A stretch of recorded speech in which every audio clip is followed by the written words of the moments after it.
When the Tafonius machine starts up, the computer will run into this screen when it's ready to be used, and this is called the Tafonius shell screen.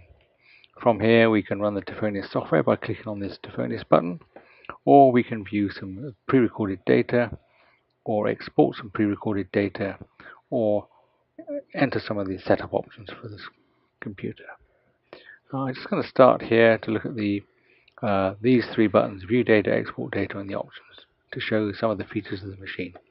In View Data, if we click on there, we have a list of the patients that have a recorded session on the machine, and if we select a patient such as Amethyst and click Select, we can see that there's an associated anaesthetic record and a slow data file.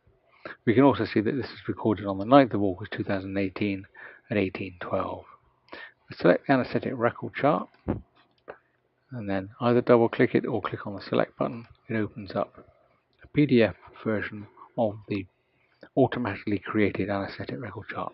This anaesthetic record is created every time you exit from a patient's recording session and click Save. Now this is a template used really for demonstration purposes here. Some details have been entered, but it's by no means complete. We have the hospital number, date, animal name, and identifier. We have some patient information in terms of the species, breed, age, and sex, and the weight, and we have some information on the procedure and the anaesthetist and surgeon involved. There's also some pre-op details in terms of recorded physiological data, and there are some notes that we can put in. When the anaesthetic record represents a normal recording session, these areas will be filled in the normal manner with the heart rate, blood pressure values, and temperature values and pulse rates for the patient. We'll also have information down here in the carbon dioxide concentrations, pulse ox saturations, etc. And just below here in the event section, you can, during the course of the procedure, write your own events to note anything, such as the administration of drugs, or the lightening of an anaesthetic, or the changing of some position, anything you like that you wish to record as a nominal event. Okay, close that one, and let's look at the SD file. This time I'm going to choose another one. I'm going to choose Sebastian, because I know that's got a bigger SD file. We go in here, and we click on Select. Now the SD file, or slow data file, is a recording of all the events of the machine every 5 seconds during the session that you're recording for. And a session is really from the start of the point where you turn the machine on to the point where you stop recording for that animal. So typically you turn the machine on, it runs into the sort of pre-op phase, and there'll be some sort of standby time before the procedure starts. So as soon as the machine starts to record for a session, we have some header information which tells us which preset is in use, the agent that's in use, what the leak and the compliance values are, what monitoring system is connected, some other information about the firmware of the auxiliary controller, and also some information on the total runtime and the IPPV time. And generally, the columns are information on such things as, on the left here we have the date and then the time, and then the events column has all the information regarding things that happen to the machine or by the machine. So here we see that we have the dump valve, which is the exhaust valve clicking on and off. Below that we have the vacuum pump on the little pump that controls the vacuum in the diaphragms, started and stopped. And at 7:33 we can see that the initialization procedure was complete. The leak was measured at 240 mils per minute, and the high and low compliance values were also measured and recorded. All system errors have been resolved and the machine is ready to go. If we look in the further columns, we now see that there's no CPAP or PEEP setting being selected. The user has selected a 4.5 litre tidal volume and a respiratory rate of 12. There's nothing in the TVCC column at the moment because ventilation hasn't started. If we go down here, we'll find that a TVCC value will appear, and this will coincide with the ventilate started option. There we are.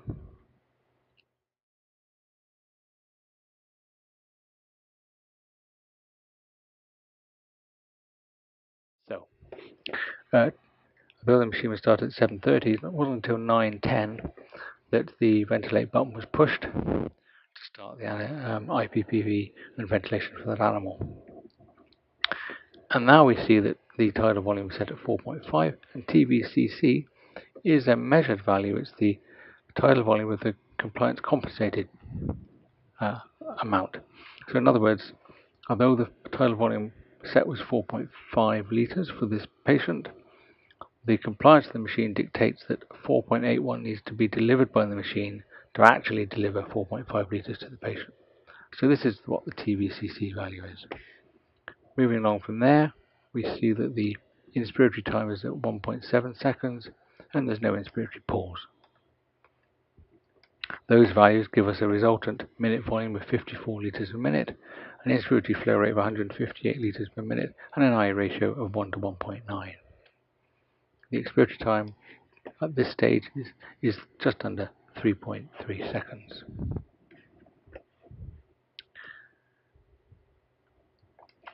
Here we see a value of 5077, which was the measured single breath when the patient was connected before ventilation began. That had an inspiratory time of 1.9 seconds and an expiratory time of 1.3 seconds. There weren't enough breaths to measure a respiratory rate because it was a single breath. Moving across, we see that the minute volume was 5.2, the inspiratory flow was 159 litres per minute, and the expiratory ratio was 1 to 0.68 for that single breath. And then we start to see some more physiological data. We have the airway pressure and we have the peak inspiratory pressure. So we can see for these ventilated breaths we have a peak inspiratory pressure of 14, 15, 16 centimeters of water pressure. Following on from that we have gas analysis. So we have the inspired expired CO2 respiratory rate, the inspired expired agent, inspired expired oxygen, and also the atmospheric pressure.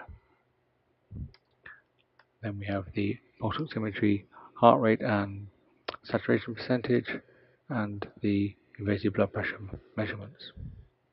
The temperature measurements, the ECG heart rate measurements, then some battery information, some piston position information, and finally the inspired expired nitrous oxide values. What's also quite useful about looking at this data is not only provides a very precise record of what's happened, but it gives you an overview of what's happened. So if we click on any cell within one of the physiological parameters, like here, we'll see that it opens up a trend graph, and we can see that, as we knew, the machine was started around 7:30 in the morning, but it wasn't until just around 9 o'clock or so that the animal was connected and then the procedure started. We have here a graph of the systolic, diastolic and mean values for the invasive blood pressure, and if you click anywhere on the graph, the actual instantaneous values will show on the screen, along with the associated time. And this is true for any of the physiological values. So if we look at the inspired expired oxygen, we can see how that behaved during the course of the procedure. We can look at the agent values during the course of the procedure, and we can look at the CO2 values during the course of the procedure. In short, the SD file provides an awful lot of information, both for research purposes and also for re-evaluation purposes, and also for investigative purposes. Now, the recorded data is stored locally on the PC, on your Tafonius machine. If you want to export that data, use the Export Data button, put a USB stick into the Solomon or to the computer itself, and click on Export Data. Choose the patient you wish to export the data to and click Next. Here I've inserted a USB disk into the machine, and that's come up as drive D. This is the VSL001 USB disk. If I click on there, click export, all of the data from that animal is now held on the USB stick and can be taken away. Finally, the options menu.